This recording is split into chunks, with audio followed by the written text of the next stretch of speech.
We are dealing with the new era of journalism yet again, where it's no longer print news, it's not even a portal. Nowadays it's more of AI generated things where people get their news from social media itself and not from the news outlet that we once knew. So, but pretty much the same everywhere in the developed countries all around the world. Hi, I'm Radzi. I'm currently the secretary for the Malaysian Media Council. The news become something like become better. It's faster. It's it's easier to check, and people started to look at the news. However, now you will see that everyone competes with them. It's no longer just the editor. You are not competing with other media houses. You are competing with people on the ground who has camera, who has access to video, who are not the so-called influencers. In terms of standard and quality, I mean, Malaysia's journalistic standard, it's okay, but not that pronounced.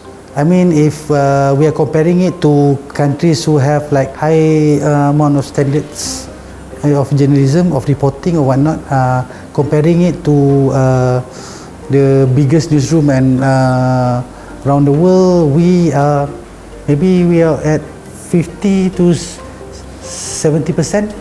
We are not at the standard that we could be proud of it, but not at standard that we could show everyone that we should be looked up to.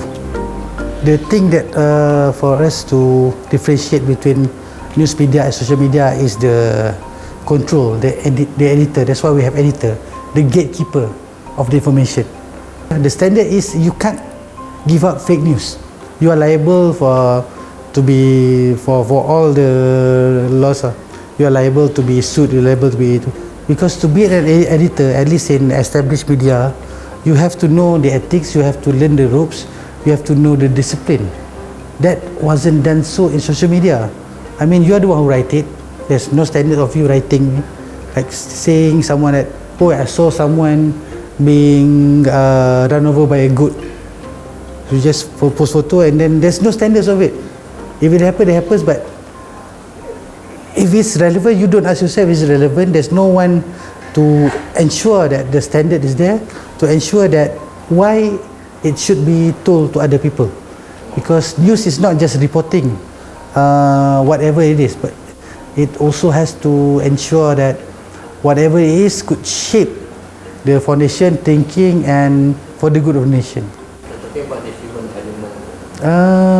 Really is the human element and the standards basically lah. I mean, you don't write everything that's happening around you, but who's to say what's to write? If you are in social media, you can do anything. Like I said, if they wanted to act like a news media, they need to know about the ethics, about how to cover the news, what to do, what is expected for you to be there. I mean, we were trained because like there's sort of reason why Malaysian Media Council exists, to enforce and ensure that the standard is there. We all have code of conduct. I mean, before standards set by anyone, you as an individual, as a journalist, as photographers, videographers, and everyone in the industry, you have that set code of conduct that even you yourself adhere to. I mean, you know that you can't ask such question, you can't write such things, so you know how to handle yourself. So from that code of conduct, you have ethics. It's easier to ensure the standards of your having there. I mean, you have to ensure that the right to reply. You can't just write slanderous thing. So I think each media company's code of conduct is enough for us to have this kind of base standard. So with the establishment of agreed upon code of conduct by the Malaysian Media Council, so it's easy for us to see the standard were there and maintained. Training as well. We are not doctors, so we don't have Hippocratic oaths and then have to train for 6 years, whatnot. But we do have that background. I mean, we have code of conduct and then training to do so.